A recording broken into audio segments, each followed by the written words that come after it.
J'accompagne des groupes d'agriculteurs dans tout le sud-ouest sur la couverture végétale des sols. Donc c'est aussi bien l'introduction de couverts végétaux que de métayes à une destination fourragère. Et aussi des aspects sur la réduction du travail du sol. Aussi bien pour des céréaliers que des polyculteurs éleveurs, que des viticulteurs et arboriculteurs. Pour les agriculteurs, c'est de s'y retrouver économiquement et d'un point de vue fertilité des sols. Ça, on peut dire que ce sont les deux principales motivations face au changement des pratiques.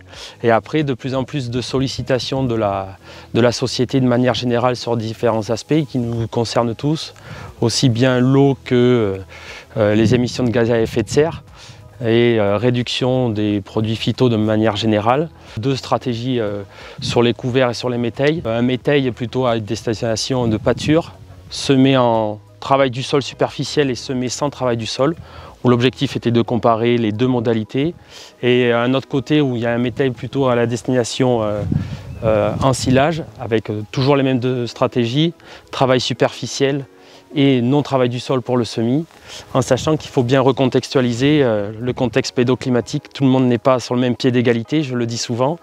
Ici, quelques millimètres sont tombés au mois d'août, une trentaine et une quarantaine au mois de septembre, alors que c'est un semis du 19 juillet. Un peu moins d'adventice côté du semis direct que sur le travail du sol, de manière générale parce qu'on perturbe très peu la ligne de semis. Donc ça évite une relevée de toutes les plantes qu'on ne désire pas forcément en agriculture. Sur l'ensemble de la modalité, une levée beaucoup plus homogène, pas de travail de sol. Après moisson, on a conservé l'humidité résiduelle post-moisson, tandis qu'avec notre travail superficiel, on a eu tendance à évaporer quelques millimètres d'eau. Alors c'est peut-être pas beaucoup, je ne serai pas capable de vous le quantifier, mais qui ont été pour le coup d'un côté favorable à une levée homogène, et de l'autre côté plutôt défavorable, et donc une levée plus claire, plus hétérogène.